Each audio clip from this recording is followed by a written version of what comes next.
Good morning students, कैसे हो? उम्मीद करता हूँ बहुत अच्छे होंगे। आज हम बात करने वाले हैं पार्ट नंबर 7 की, और हमारा जो चैप्टर है वो आज कंप्लीट होने वाला है। बिल्कुल कंप्लीट हो जाएगा 7 पार्टों में। चैप्टर नंबर फर्स्ट कंप्लीट हो जाएगा। तो मैं आपसे बस कहना चाहूँगा, अच्छे से पढ़ो, मन लगा के पढ़ो, नोट्स बना के पढ़ो। अच्छे से आपको समझ में आएगा, अच्छे से आपके नंबर भी आएंगे। इसके साथ साथ मैं आपको बता दूं, अगर आप चैनल के ऊपर पहली बार आए हैं तो चैनल को सब्सक्राइब कर लें। ज्ञान का अड्डा यूट्यूब चैनल को सब्सक्राइब कर लें, बेल आइकन प्रेस कर लें, जिससे कि आगे आने वाली वीडियो का नोटिफिकेशन आपको मिलता रहे। साथ ही साथ आप हमें फेसबुक, इंस्टाग्राम और जो टेलीग्राम होता है उसके ऊपर भी फॉलो कर सकते हैं, जिसका लिंक है वो वीडियो डिस्क्रिप्शन में दिया गया है। फॉलो करें, वहाँ से आपको नोट्स वगैरह मिलते रहेंगे। चलिए क्लास को शुरू करते हैं। और आज की क्लास हमारी लास्ट क्लास होगी चैप्टर नंबर फर्स्ट की, और चैप्टर नंबर फर्स्ट था हमारा भोजन एवं मानव स्वास्थ्य। उसी को कंटिन्यू करने वाले हैं। लेकिन जैसा कि आपको पता है हमारा जो चैप्टर है उस चैप्टर के अंदर एक टॉपिक बचा है, और उस टॉपिक का नाम है खाद्य पदार्थों में मिलावट। खाद्य पदार्थों में मिलावट के बारे में चर्चा करने वाले हैं, क्योंकि हम बात कर रहे थे मानव स्वास्थ्य की, और मानव स्वास्थ्य में हमने एक टॉपिक छोड़ा था जिसका नाम था खाद्य पदार्थों में मिलावट। तो आज का टॉपिक है खाद्य पदार्थों में मिलावट। खाद्य पदार्थों में मिलावट, खाद्य पदार्थों में मिलावट और इसके दुष्प्रभाव। मिलावट एवं दुष्प्रभाव।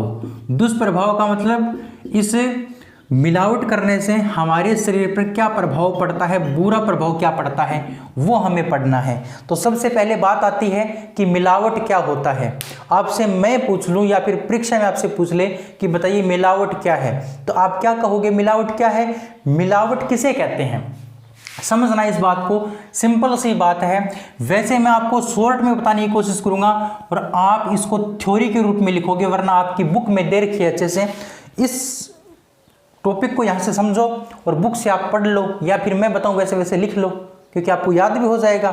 तो मिलावट क्या होती है कि कोई भी गैर जरूरती पदार्थ होता है, कोई भी गैर जरूरती पदार्थ, कोई भी गैर जरूरती पदार्थ या फिर बिक्री के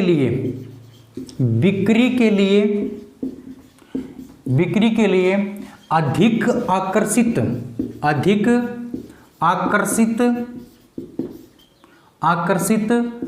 बनाए जाने के उद्देश्य से,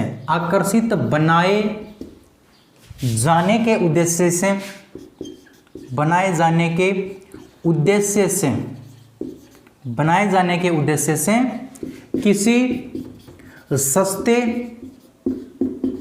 किसी सस्ते व हानिकारक पदार्थों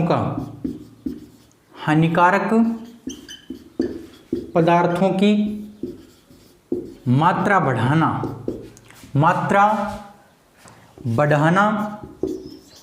मिलावट कहलाता है। क्या कहलाता है? मिलावट कहलाता है। समझना इस बात को, बिल्कुल सिंपल सी बात है, सभी को पता है मिलावट क्यों करते हैं लोग, ये सिंपल सी बात है। देखिए मैंने क्या बताया है, मैंने ये बताया है कि कोई भी गैर जरूरती पदार्थ होता है। जैसे मान लो कोई दुकानदार होता है और दुकान के अंदर ऐसा कोई सामान है जो उसकी जरूरत का नहीं है, जो उसके काम का नहीं है, उसको कोई नहीं खरीदता, उसको बोलते हैं गैर जरूरती पदार्थ। अब वो जो दुकानदार है वो जब कभी शहर से लेके आया था उस सामान को, तब तो उसके पैसे लगे थे, लेकिन फिर उसका वो सामान बिका नहीं, अब वो खराब हो गया। तो वो क्या करता है, उस सामान का जो हानि हुई है, उस सामान से उसको जो हानि हुई है, उस हानि की पूर्ति करने के लिए वो उस सामान को दूसरे सामान में मिला देता है, जिसकी वजह से वो सामान भी बिक जाता है और उसका जो नया सामान है वो भी बिक जाता है। इस प्रकार से जो गैर जरूरती पदार्थ होता है उसके लिए, या फिर बिक्री के लिए अधिक आकर्षित बनाए जाने के उद्देश्य से, बिक्री के लिए अधिक आकर्षक की बात करें, जैसे मान लो यहाँ पर 2 बर्तन हैं, एक बर्तन ये है, एक बर्तन ये है। आप दुकान पर गए, ये दुकान में 2 बर्तन रखे हैं, इस बर्तन में भी मिर्च है, इस बर्तन में भी क्या है, मिर्च है, दोनों में मिर्च है। दुकानदार आपको कहेगा कि आप देख लो इनमें से कौन सी लोगे, तो ये थोड़ी सी कम लाल है, ये थोड़ी सी कम लाल है, और ये थोड़ी सी क्या है, अधिक लाल है। ये थोड़ी सी क्या है, अधिक लाल है। तो आपको दुकानदार बोल देगा कि आप दोनों में से खुद देख लो कौन सी लोगे, कौन सी मिर्च लोगे। तो आप कौन सी मिर्च लोगे भाई, ये अधिक लाल वाली मिर्च लोगे ना। लेकिन इस अधिक लाल वाली मिर्च में क्या है, मिलावट है। इसमें क्या है, मिलावट। और मिलावट किसकी है, रंग वगैरह डाल रखा है इसके अंदर, इसीलिए ज्यादा लाल है ये। तो आपके लिए आकर्षित, आपको आकर्षित किसने किया, आपको आकर्षित किया इस अधिक लाल ने, इसने आकर्षित नहीं किया, आकर्षित आपको इसने किया। तो इस प्रकार से अधिक आकर्षित बनाए जाने के लिए, है ना, बिक्री ज्यादा हो, भी ज्यादा सुंदर दिखेगी तो बिक्री ज्यादा होगी। बिक्री ज्यादा करने के लिए क्या करते हैं कुछ लोग, कुछ ऐसे लोग होते हैं जो किसी सस्ते और हानिकारक पदार्थों की मात्रा उस पदार्थ में बढ़ा देते हैं। जिस पदार्थ को बेचना है वो क्या कहलाता है, मिलावट कहलाता है। क्या कहलाता है, मिलावट कहलाता है। बस इतनी सी बात आपको ध्यान रखनी है मिलावट के बारे में। मिलावट किसे कहते हैं, यानी किसी भी गैर जरूरती पदार्थ को मिलाना या फिर बिक्री के लिए किसी पदार्थ को अधिक आकर्षित बनाना, और अधिक आकर्षित बनाने के लिए कोई सस्ते पदार्थ को मिला देना या फिर हानिकारक पदार्थ को मिला देना, क्या कहलाता है, मिलावट कहलाता है। क्या कहलाता है, मिलावट कहलाता है। अब मिलावट किसके अंदर किस किस की मिलावट हो सकती है, ये क्वेश्चन भी आपसे पूछा जा सकता है कि भाई मिर्च के अंदर किसकी मिलावट हो सकती है। हम जो कोल्ड ड्रिंक्स पीते हैं ना, जो हम मान लो पेप्सी हो गया, है ना, मरिंडा ड्यू हो गया, है ना, कोका कोला हो गया, ये पीते हैं, इसके अंदर भी मिलावट आती है। इसके अंदर किस किस की मिलावट आती है, ये क्वेश्चन भी आपसे पूछा जा सकता है। इसके साथ बात करें, हम दूध की बात करें, जो पाउडर का दूध आता है ना, उसमें किस किस की मिलावट आती है। इसके साथ साथ बात करें सरसों के बीज में किसके बीज मिलाए जा सकते हैं, है ना, धनिया और मिर्च में क्या मिलाया जा सकता है, काली मिर्च में क्या मिलाया जा सकता है, यानी मिलावट किसकी की जा सकती है, ये क्वेश्चन आपसे पूछे जा सकते हैं। तो एक बात तो आपको ये लिखनी थी, इसकी परिभाषा लिखनी थी, जो आपको मैंने बता दिया, आपने लिख भी ली होगी। चलिए आगे बढ़ते हैं नेक्स्ट पॉइंट की ओर। नेक्स्ट हमारा पॉइंट है कि किस पदार्थ के अंदर किस किस की मिलावट की जा सकती है, किस पदार्थ के अंदर किस किस की मिलावट की जा सकती है। तो देखो अच्छे से ध्यान से देखना है। देखिए जैसे बात करते हैं, ध्यान से समझ लेना, अच्छे से लिख लेना इनको। यूरिया डिटर्जेंट व सोडा से क्या बनाया जाता है, सोडा से संश्लेषित दूध बनाया जाता है। क्या बनाया जाता है, संश्लेषित दूध बनाया जाता है, संश्लेषित दूध बनाया जाता है। तो ध्यान रखना, क्वेश्चन आपसे पूछेगा कि संश्लेषित दूध में किसकी मिलावट की जाती है। तो बाबू आप क्या कहोगे, यूरिया डिटर्जेंट और सोडा की क्या की जाती है, मिलावट की जाती है। क्या की जाती है, मिलावट की जाती है ना। आई ना बात समझ में आपको, ये बात अच्छे से आ गई होगी। यूरिया डिटर्जेंट सोडा और पोस्टर कलर भी लिख सकते हो, पोस्टर कलर भी मिला देते हैं, पोस्टर का कलर किसके अंदर, इस संश्लेषित दूध के अंदर, जिससे यह ज्यादा अधिक सुंदर दिखता है ना, लोगों को आकर्षित ज्यादा करता है, इसीलिए इसके अंदर ये मिलावट की जाती है। तो आपसे क्वेश्चन पूछेगा संश्लेषित दूध में किसकी मिलावट की जाती है, तो आपका उत्तर क्या रहेगा, यूरिया डिटर्जेंट सोडा और कलर पोस्टर कलर की क्या होती है, मिलावट होती है। इसके साथ साथ आपसे पूछेगा कि सरसों के तेल में, सरसों के बीज में किसकी मिलावट होती है। तो आपका उत्तर रहेगा सत्यानाशी के बीजों की। किसकी रहेगी, सत्यानाशी के बीजों की। सत्यानाशी के बीज कहने का मतलब सरसों जो होती है ना, सरसों, उसके अंदर आप, सरसों के अंदर आप सत्यानाशी के बीज मिला सकते हो। आपको पता नहीं चलेगा कि भी सरसों है या इसके अंदर सत्यानाशी है। क्यों, क्योंकि सरसों के जैसे ही क्या होता है, सत्यानाशी होता है। लेकिन मैं आपको बता दूं, इस सरसों को तो हमें क्या करना पड़ता है, खेत में उगाना पड़ता है। क्या करना पड़ता है, इसकी खेती करनी पड़ती है, खेत में उगाना पड़ता है। इसके लिए हमें सिंचाई करनी पड़ती है। इसकी क्या करनी पड़ती है, सिंचाई करनी पड़ती है ना, सिंचाई करनी पड़ती है।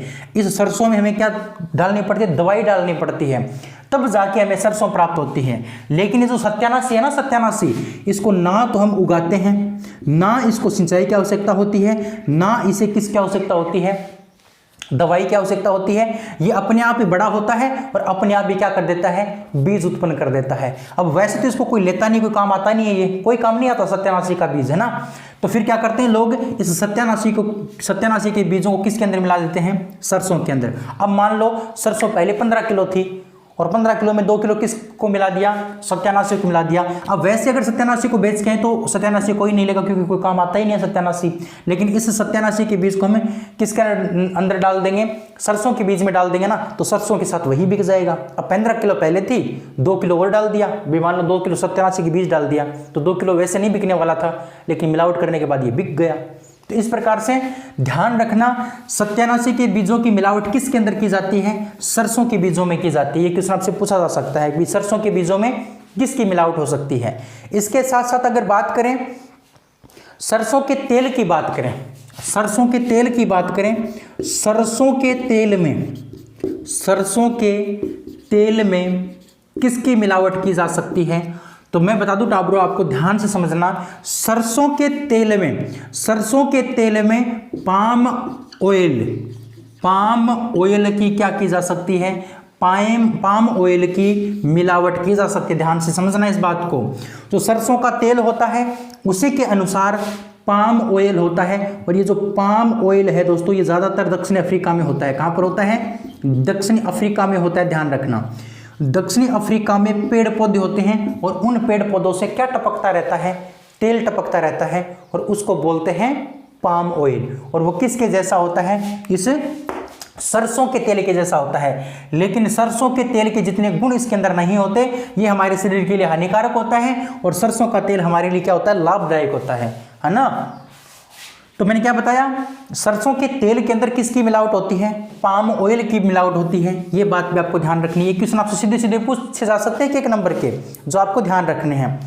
इसके साथ साथ बात करें हल्दी के पाउडर में, यानी हल्दी के पाउडर में, यानी जो पिसी हुई हल्दी होती है, उस हल्दी के पाउडर में किसकी मिलावट की जा सकती है, हल्दी के पाउडर में किसकी मिलावट हो सकती है, ये क्वेश्चन आपसे पूछा जा सकता है। तो हल्दी के पाउडर में लेड क्रोमेट की, किसकी, लेड क्रोमेट एक रासायनिक पदार्थ होता है जो पीला होता है, और इसकी मिलावट हम किस में कर सकते हैं, हल्दी में कर सकते हैं। इसके साथ साथ आपको नेक्स्ट ध्यान रखना है, नेक्स्ट है धनिया और मिर्च में। धनिया और जो मिर्च होता है, धनिया व मिर्च में किसकी मिलावट हो सकती है, तो धनिया व मिर्च में हो सकती है बाबू गंधक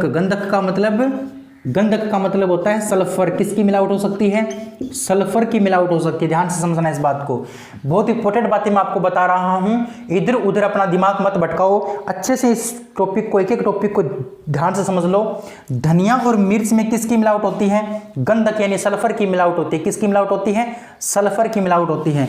इसी प्रकार से मैं आपको बता दूं, जो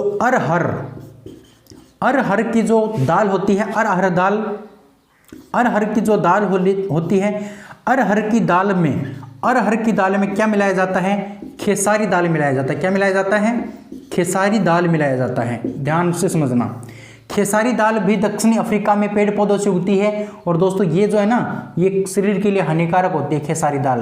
खेसारी दाल हमारे शरीर के लिए हानिकारक होती है, लेकिन लोग क्या करते हैं, इसको किसके अंदर मिला देते हैं, अरहर की दाल में मिला देते हैं। क्योंकि अरहर की दाल के जैसे ही क्या होती है, ये खेसारी दाल होती है। दिखने में खेसारी दाल और अरहर की दाल आपस में क्या होती है, एक जैसी होती हैं। इसीलिए अरहर की दाल में किसकी दाल मिलाई जाती है, खेसारी दाल मिलाई जाती है। ये बात भी थोड़ा सा आपको ध्यान रखना है। इसके साथ साथ बात करें, कुछ मिठाई हो गई, फल हो गए। मिठाई की बात करें, जैसे मिठाई हो गई, है ना, फल हो गए, सब्जी वगैरह हो गई, इनके अंदर क्या करते हैं, अखाद्य रंगों की मिलावट कर देते हैं। अखाद्य रंगों की क्या कर देते हैं, मिलावट कर देते हैं। अखाद्य रंगों का मतलब, अब मान लो मिठाई है, अब मिठाई में बढ़िया सा रंग डाल दिया तो वो सुंदर दिखेगी और आप खरीद के ले आओगे। जो रंग था वो आपके खाने लायक नहीं था, वो आपके शरीर के लिए हानिकारक था, लेकिन उसको मिला के दे दिया आपको मिठाई के अंदर। इसी प्रकार से फल को सुंदर दिखाने के लिए भी क्या करते हैं, अखाद्य रंगों की मिलावट कर देते हैं। इसी प्रकार से आपको ध्यान रखना है कि जो गोभी होता है, गोभी, गोभी आपने सुना होगा, गोभी, गोभी को ताज़ा रखने के लिए, गोभी को सफ़ेद रखने के लिए उसके ऊपर क्या डालते हैं, गोभी जो होती है, गोभी आपने सब्जी बनाई होगी गोभी की, गोभी को सफ़ेद रखने के लिए, गोभी को सफ़ेद रखने के लिए उसके ऊपर किसका छिड़काव किया जाता है, उसके ऊपर सिल्वर नाइट्रेट का छिड़काव किया जाता है। किसका? सिल्वर नाइट्रेट का, सिल्वर नाइट्रेट का, सिल्वर नाइट्रेट का क्या कर दिया जाता है, उसके ऊपर छिड़काव कर दिया जाता है। जैसे ही उसके ऊपर सिल्वर नाइट्रेट का छिड़काव करेंगे वो ताज़ी हो जाएगी। 10 दिन पुरानी गोभी भी आज की जैसी लगेगी, आपको ताज़ा लगेगी और आप उसको ले आओगे, उसकी गोभी खराब नहीं होगी, है ना। लेकिन ये सिल्वर नाइट्रेट हमारे शरीर के लिए हानिकारक है। इसी प्रकार से आपसे कोई पूछ ले कि जो फल और जो सब्जी होती हैं, फल और जो सब्जी, फल व सब्जी को ताज़ा रखने के लिए, फल व सब्जियों को ताज़ा रखने के लिए क्या किया जाता है, फल और सब्जियों को ताज़ा करने के लिए उसके ऊपर लेड और कॉपर का विलयन का छिड़काव किया जाता है। लेड व कॉपर के विलयन का क्या किया जाता है, लेड व कॉपर विलयन का, कॉपर विलयन का छिड़काव किया जाता है। क्या किया जाता है, लेड व कॉपर विलयन का क्या किया जाता है, छिड़काव किया जाता है बाबू, ध्यान रखना। किसके ऊपर? फल और सब्जियों के ऊपर, उनको ताज़ा रखने के लिए। तो इतनी प्रकार की मिलावट की जा सकती है, और भी बहुत सारी मिलावट हैं, लेकिन आपके चैप्टर में इतनी बातें दे रखी थी, ये सारी बातें आपको याद होनी चाहिए कि भी किस पदार्थ के अंदर किसकी मिलावट होती है, किस पदार्थ के अंदर किसकी मिलावट होती है, ये बात आपको ध्यान रखनी है। चलिए इसको मैं मिटा देता हूं, फिर हम आगे और बात करते हैं। नेक्स्ट बात करते हैं, बहुत ही इंपॉर्टेंट बात मैं आपको बताने वाला हूं, कोल्ड ड्रिंक के बारे में। कोल्ड ड्रिंक का मतलब जो आप ड्यू, पेप्सी, ये जो पीते हैं ना, इनका क्या दुष्प्रभाव है हमारे शरीर पर, यानी हमारे शरीर के लिए क्यों हानिकारक हैं, इसकी चर्चा करने वाले हैं। कोल्ड ड्रिंक जो होता है ना, कोल्ड ड्रिंक, कोल्ड ड्रिंक मतलब, कोल्ड ड्रिंक का मतलब होता है ड्यू वगैरह, इनका हमारे शरीर पर क्या प्रभाव होता है समझो। पहले तो जो कोल्ड ड्रिंक होता है, कोल्ड ड्रिंक, उसमें किस किस की मिलावट की जाती है। कोल्ड ड्रिंक्स के अंदर, कोल्ड ड्रिंक्स में मुख्यतः क्या क्या मिलाया जाता है, एक तो रंग मिलाया जाता है, संश्लेषित रंग, क्या मिलाया जाता है, रंग मिलाया जाता है। इसके साथ साथ बोरिक अम्ल मिलाया जाता है, क्या मिलाया जाता है, बोरिक अम्ल मिलाया जाता है, बोरिक अम्ल, है ना। बेंजोइक अम्ल मिलाया जाता है, बेंजोइक अम्ल, क्या मिलाया जाता है, बेंजोइक अम्ल भी मिलाया जाता है, बोरिक अम्ल मिलाया जाता है, बेंजोइक अम्ल मिलाया जाता है, ध्यान रखना। फास्फोरिक अम्ल मिलाया जाता है, एथिलीन ग्लाइकोल मिलाया जाता है। बहुत सारे पदार्थों की क्या की जाती है, मिलावट की जाती है। तो ध्यान रखना कि जो कोल्ड ड्रिंक्स होता है, इसका सेवन करने से, कोल्ड ड्रिंक्स का सेवन करने से, कोल्ड ड्रिंक्स का सेवन करने से, सेवन करने से कौन कौन से दुष्प्रभाव पड़ते हैं, कौन कौन से दुष्प्रभाव पड़ते हैं, उनकी चर्चा करने वाले हैं। ये हमारा लास्ट पॉइंट है, ये समझ लो बस। कोल्ड ड्रिंक्स यानी जो पीने वाले जो पेय पदार्थ जो होता है ना, पेप्सी वगैरह, मिरिंडा वगैरह, उसके अंदर कुछ पदार्थ होते हैं ऐसे जो हमारे शरीर के लिए हानिकारक होते हैं, उनकी चर्चा करते हैं। यानी कोल्ड ड्रिंक्स का अगर आप सेवन करोगे तो आपके क्या क्या दुष्प्रभाव हो सकते हैं, आपके क्या क्या दुष्प्रभाव हो सकते हैं। सबसे पहली बात, कोल्ड ड्रिंक्स में एक फास्फोरिक अम्ल मिलाया जाता है। क्या मिलाया जाता है, एक नंबर बात करते हैं, जो कोल्ड ड्रिंक्स होती है ना, कोल्ड ड्रिंक्स, कोल्ड ड्रिंक्स के अंदर, कोल्ड ड्रिंक्स के अंदर, कोल्ड ड्रिंक्स में क्या मिलाया जाता है, फास्फोरिक अम्ल मिलाया जाता है, फास्फोरिक अम्ल, फास्फोरिक अम्ल। मैंने आपको बहुत अच्छे तरीके से बताने की कोशिश की है कि जो कोल्ड ड्रिंक्स होता है बाबू, उसमें क्या मिलाया जाता है, उसमें फास्फोरिक अम्ल मिलाया जाता है। क्या मिलाया जाता है, फास्फोरिक अम्ल मिलाया जाता है। और यह फास्फोरिक अम्ल क्या करता है, ये हमारे दांतों को नुकसान पहुंचाता है। किसको नुकसान पहुंचाता है, दांतों को नुकसान पहुंचाता है। दांतों को क्या करता है, प्रभावित करता है, दांतों को प्रभावित करता है। कहने का मतलब, अगर हम कोल्ड ड्रिंक्स का ज़्यादा सेवन करेंगे तो हमारे दांत खराब हो जाएंगे। क्या हो जाएंगे, हमारे दांत खराब हो जाएंगे। दोस्तों, ये जो फास्फोरिक अम्ल होता है, ये लोहे को भी गला सकता है। किसको गला सकता है, लोहे को भी गला सकता है, लोहे को भी गला सकता है। तो आपके दांत लोहे से मजबूत थोड़ी हैं, आपके दांत लोहे से मजबूत थोड़ी हैं। ये लोहे को गला सकता है तो आपके दांतों को तो गला ही सकता है। तो इसलिए आपको क्या नहीं करना चाहिए, कोल्ड ड्रिंक्स का सेवन नहीं करना चाहिए। इसके साथ साथ मैं आपको बताऊं, ये जो कोल्ड ड्रिंक्स होता है, इसके अंदर दोस्तों मिलाया जाता है एथिलीन ग्लाइकोल। क्या मिलाया जाता है, एथिलीन ग्लाइकोन। क्या मिलाया जाता है, एथिलीन ग्लाइकोल, एथिलीन ग्लाइकोन। एथिलीन ग्लाइकोन भी इसके अंदर मिलाया जाता है। और एथिलीन ग्लाइकोन को मीठा जहर कहा जाता है। क्या कहा जाता है, मीठा जहर, मीठा जहर कहा जाता है। अब देखो दोस्तों, कितनी इंपॉर्टेंट बात मैंने बताई है कि जो एथिलीन ग्लाइकोल है, इसको किसके अंदर मिलाया जाता है? इस एथिलीन ग्लाइकोल को कोल्ड ड्रिंक्स के अंदर मिलाया जाता है और ये अपने आप में क्या कहलाता है? मीठा जहर कहलाता है। खाने में मीठा लगता है, लेकिन ये एक प्रकार का मीठा जहर होता है और यही क्या मिलाया जाता है? कोल्ड ड्रिंक्स में मिलाया जाता है। इसलिए इसका मतलब आप क्या खा रहे हो? जहर खा रहे हो। क्या खा रहे हो? जहर खा रहे हो। इसी प्रकार से इसके अंदर बोरिक और बेंजोइक अम्ल मिलाया जाता है। क्या मिलाया जाता है? बोरिक और बेंजोइक अम्ल। बोरिक और बेंजोइक अम्ल मिलाया जाता है। वो क्या काम करते हैं? देखो, बोरिक और जो बेंजोइक अम्ल है, तीसरी बात करते हैं 3 नंबर पॉइंट की। जो बोरिक व बेंजोइक जो अम्ल होता है, बोरिक और जो बेंजोइक अम्ल है, बोरिक और बेंजोइक अम्ल, वो क्या करेगा? वो हमारे पेट में जलन पैदा करेगा। पेट में जलन पैदा करेगा। पेट में क्या करेगा? जलन पैदा करेगा। एसिडिटी पैदा कर देगा। क्या कर देगा? एसिडिटी पैदा कर देगा। एसिडिटी का मतलब तेजाब बना देगा। क्या बना देगा? तेजाब बना देगा। ध्यान से समझ लेना इस बात को।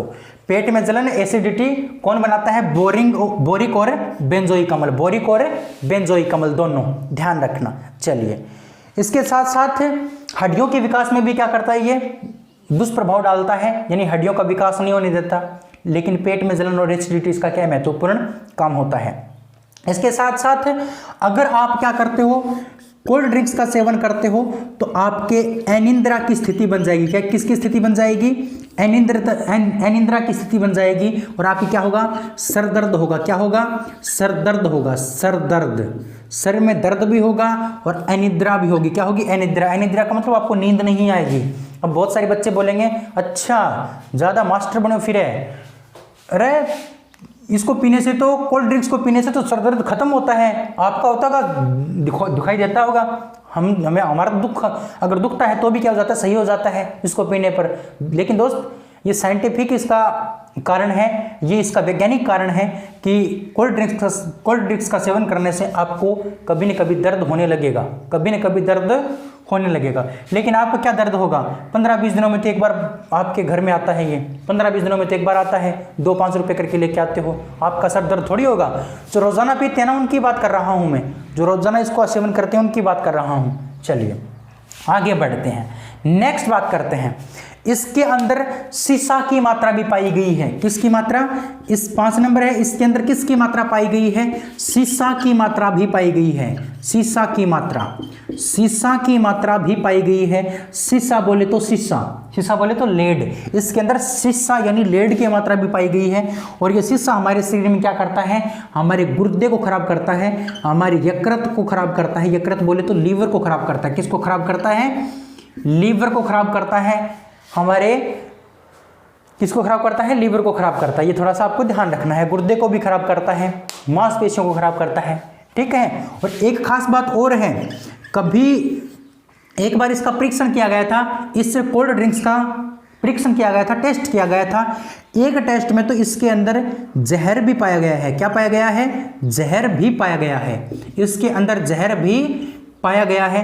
तो आपको ये कोल्ड ड्रिंक्स कभी भी नहीं पीनी है। आपको कोल्ड ड्रिंक्स कभी भी नहीं पीनी है। अगर आपको पीना है तो आप अपने शहर से लेके आओ। आम हो गया, उसके बाद सेब हो गया, है ना, पपीता हो गया, अंगूर हो गया, इनका जूस बना के पियो। आपके लिए लाभदायक होगा, इंटरेस्ट भी आएगा और आपको स्फूर्ति भी प्रदान करेगा और आपको हानि भी नहीं पहुंचाएगा। तो इस प्रकार से आपको ये कोल्ड ड्रिंक्स वगैरह नहीं पीनी है ना। तो ये बातें आपको थोड़ी सी ध्यान रखनी थी। अब यहां तक आपको क्लियर हो गया होगा, उम्मीद करता हूं बिल्कुल हो गया। ये कुछ इसके दुष्प्रभाव हैं जो आपको ध्यान रखने थे, जो आपकी परीक्षा में पूछे जा सकते हैं। क्वेश्चन आपसे पूछेगा कि कोल्ड ड्रिंक्स का सेवन करने से पड़ने वाले प्रभाव लिखिए, पड़ने वाले दुष्प्रभाव लिखिए। तो आपको 5-7 कुछ लिख के आने जो मैंने आपको बताए हैं, ऐसे कैसा लिख देना। अब इंपॉर्टेंट बात मैं आपको बताता हूं, नोट लगा के लिख सकते हो। नोट लगा के 2-3 बातें लिख लो। पहली बात, 1 नंबर बात है 1954 की। कब की भाई? 1954 की।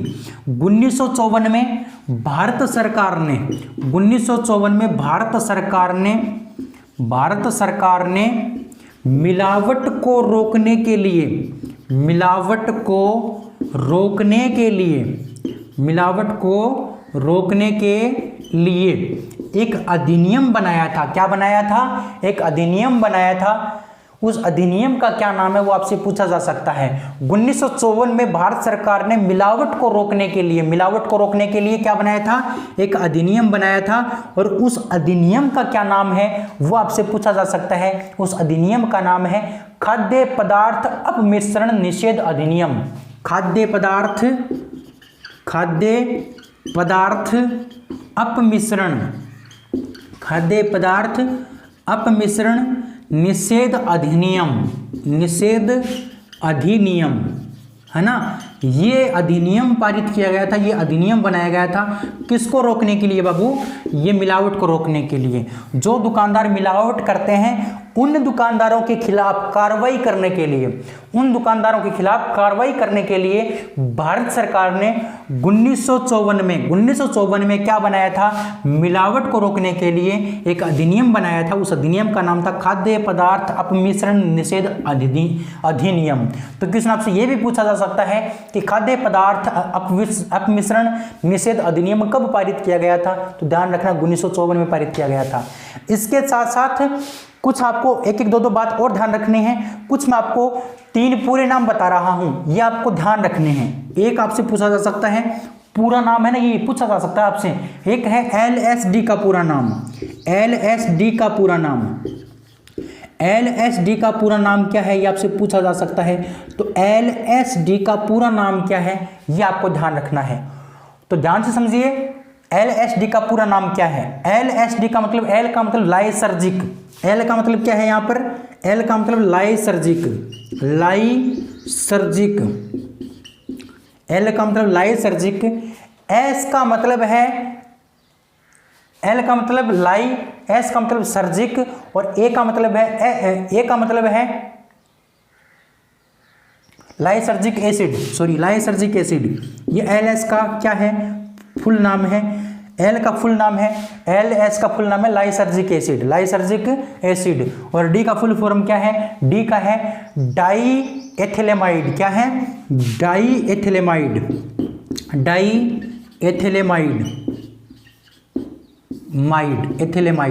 ध्यान रखना, देखो इस L और S की फुल फॉर्म तक क्या हो गई? लाइसर्जिक एसिड हो गई। L से लाई, S से सर्जिक एसिड, है ना, सर्जिक एसिड। LS का मतलब लाइसर्जिक एसिड, D का मतलब डाई एथिलेमाइड। ये इसकी फुल फॉर्म है। ध्यान से समझ लेना, याद कर लेना, पूछी जा सकती है। दूसरी फुल फॉर्म आपसे पूछी जा सकती है PFA की। किसकी? PFA की फुल फॉर्म पूछी जा सकती है। PFA की फुल फॉर्म क्या है? PFA की फुल फॉर्म है prevention of food adulteration. Prevention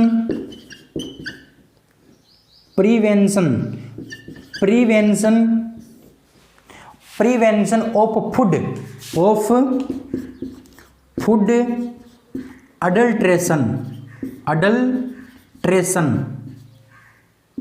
adulteration है ना। ये इसकी फुल फॉर्म है किसकी? PFA की, prevention of food adulteration. Full form ध्यान रखना। एक लास्ट है आपकी जिसका नाम है PEM। PEM की फुल फॉर्म पूछी जा सकती है आपकी परीक्षा के अंदर। PEM की फुल फॉर्म क्या है? Protein energy nutrition. Protein energy